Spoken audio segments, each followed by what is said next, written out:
Welcome everyone. Today I am going to discuss some React Native interview questions in this video. This will help the beginner and experienced persons who are all start learning the React Native framework. Don't skip the video, that will help you to get more information about the concepts. Our first question is, what is JSX? The answer will be, JSX is an XML or HTML-like syntax used by React that extends ECMAScript so that XML or HTML-like text can coexist with JavaScript or React code. The syntax is intended to be used by preprocessors, that is, transpilers like Babel, to transform HTML-like text found in JavaScript files into standard JavaScript objects that a JavaScript engine will parse. In the example below, text inside h1 tag return as JavaScript function to the render function. Basically, by using JSX you can write concise HTML or XML-like structures, for example, DOM-like tree structures, in the same file as you write JavaScript code. Then Babel will transform these expressions into actual JavaScript code. Unlike the past, instead of putting JavaScript into HTML, JSX allows us to put HTML into JavaScript. Next question is, what are props in React? The answer will be, props are inputs to components.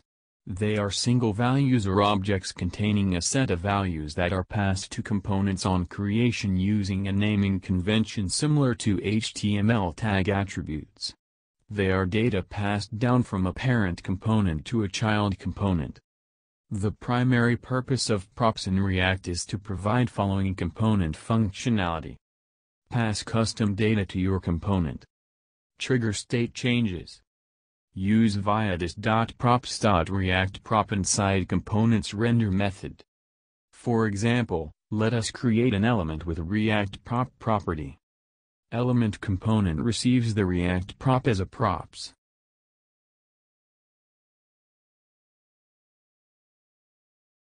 Next question is,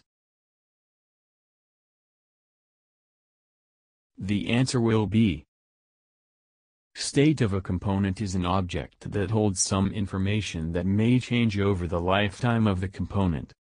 We should always try to make our state as simple as possible and minimize the number of stateful components. Let's create an user component with message state. There are two types of data that control a component, props and state. Props are set by the parent and they are fixed throughout the lifetime of a component. For data that is going to change, we have to use state.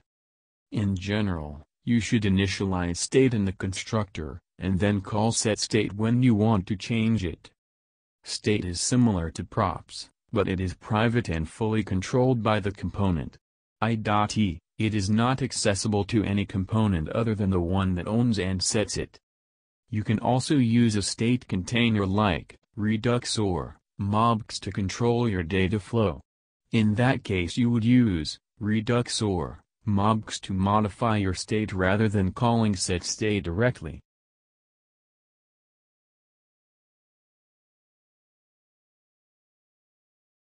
Next question is, what is the difference between state and props?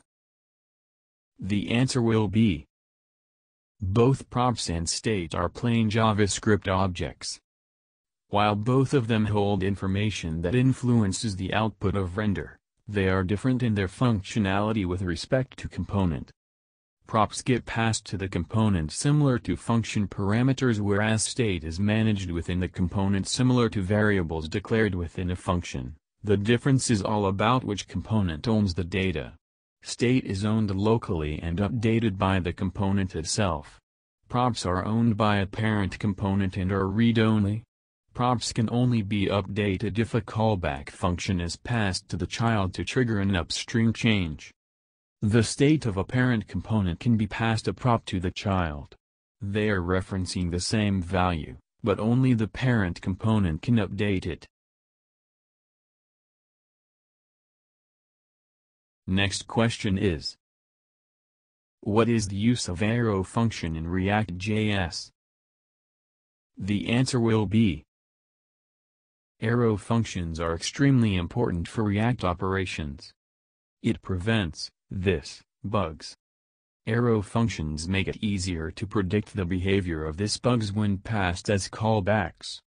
They don't redefine the value of this within their function body. Hence, prevents bugs caused by the use of within callbacks. Arrow functions and class properties are much slower than bound functions, and both are much slower than usual function. You should only bind or arrow function a method if you are going to pass it around.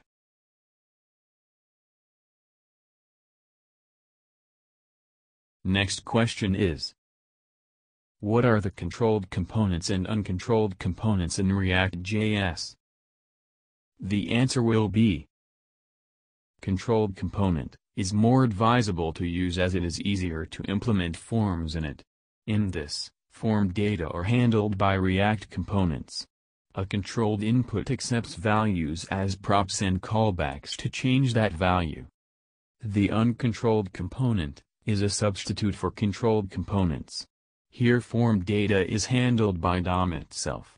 In uncomfortable components, the ref can be used to get the form values from DOM. Next question is: explain the difference between functional and class components. The answer will be: functional components are those components that returns React elements as a result. These are just simple old JavaScript functions. React 0.14 has given a new shortcut for creating simple stateless components that are known as functional components. These components make use of easy JavaScript functions. Class components: most of the tech-savvy people are more familiar with class components as they have been around the corner for a longer time. These components make use of plain old JavaScript objects for creating pages, mixins, etc. in an identical way. Using React's create a class factory method, a literal is passed in defining the methods of a new component.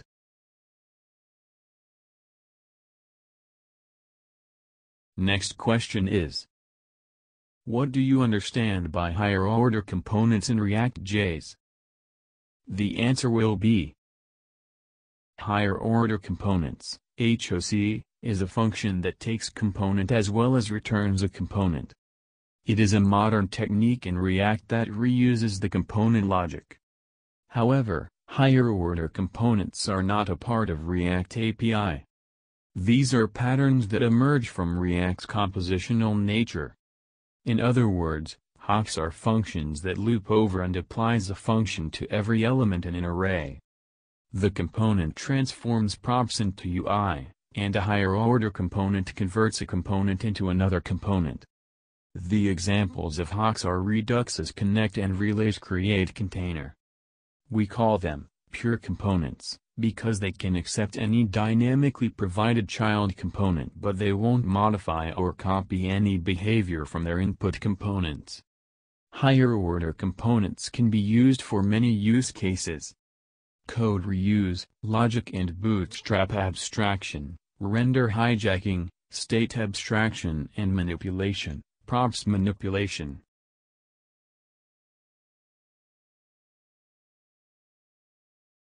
Next question is: what are pure components? The answer will be: React.PureComponent is exactly the same as React.Component except that it handles the shouldComponent update method for you. When props or state changes, PureComponent will do a shallow comparison on both props and state.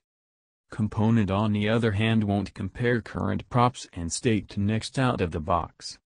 Thus, the component will re-render by default whenever shouldComponent update is called. A pure component can replace a component that only has a render function. Instead of making a full-blown component just to render some content to the screen, we can create a pure one instead. Pure components are the simplest, fastest components we can write. They are easy to write, simple to reason about, and the quickest component we can write.